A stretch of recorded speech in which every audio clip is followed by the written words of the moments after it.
বিশ্বকাপ জয়ের পর যুক্তরাষ্ট্রের প্রেসিডেন্ট ডোনাল্ড ট্রাম্পের সঙ্গে হাত মেলাননি স্পেনের তরুণ তারকা লামিন ইয়ামাল। 2026 বিশ্বকাপের ফাইনালের পর পদক নেয়ার সময়ের একটি ভিডিও সামাজিক যোগাযোগ মাধ্যমে ছড়িয়ে পড়ার পর এ নিয়ে বিতর্ক শুরু হয়েছে। রবিবার নিউ জার্সির মেটলাইফ স্টেডিয়ামে আর্জেন্টিনাকে 1-0 গোলে হারিয়ে বিশ্বকাপ জেতে স্পেন। অতিরিক্ত সময়ের 120 মিনিটের রুদ্ধশ্বাস লড়াইয়ের পর 106 মিনিটে ফেরান তোরেসের দুর্দান্ত গোলে জয় নিশ্চিত করে স্পেন।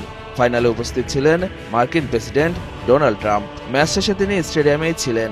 বিশ্বকাপ জয়ের পর স্পেনের খেলোয়াড়দের পদক দেওয়ার সময়ও দেখা যায় তাকে। সেই সময়ই আলোচনায় আসেন ইয়ামাল। সঠিক প্যাড আর সঠিক তথ্য দিয়ে এসো সামলে নিব এক হয়ে। Mona Lisa sanitary napkin. 19 বছর বয়সী এই বার্সেলোনা উইঙ্গার বিশ্বকাপ জয়ের পর ট্রাম্পের কাছ থেকে পদক নেন। তবে ভাইরাল ভিডিওতে দেখা যায় ট্রাম্পের সঙ্গে তার হাত মেলানো হয়নি। যদিও রয়টার্সের ছবিতে দেখা যায় বিশ্বকাপ ফাইনালের পর স্পেনের ফরোয়ার্ড 19 বছর বয়সী লামিন ইয়ামালের সঙ্গে হাত মেলাচ্ছেন যুক্তরাষ্ট্রের প্রেসিডেন্ট ডোনাল্ড ট্রাম্প।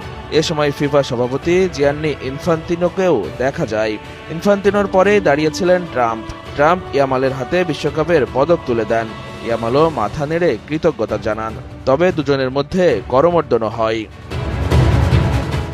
এদিকে এই বিশ্বকাপ ইয়ামালের ক্যারিয়ারের বিশেষ হয়ে থাকবে। 19 বছর বয়সে তিনি বিশ্বকাপ জয়ী দলের অন্যতম তরুণ সদস্য হয়েছেন। অভিষেক বিশ্বকাপেই বিশ্ব চ্যাম্পিয়ন হওয়ার স্বাদ পেয়েছেন বার্সেলোনার এই উইঙ্গার।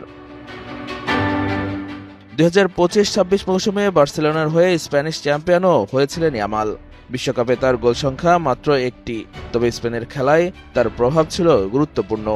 ইউরোপ ও বিশ্বকাপ দুই শিরোপা জেতায় এই তরুণ তারকার সামনে ক্যারিয়ারের আরও অনেক সময় পড়ে রয়েছে।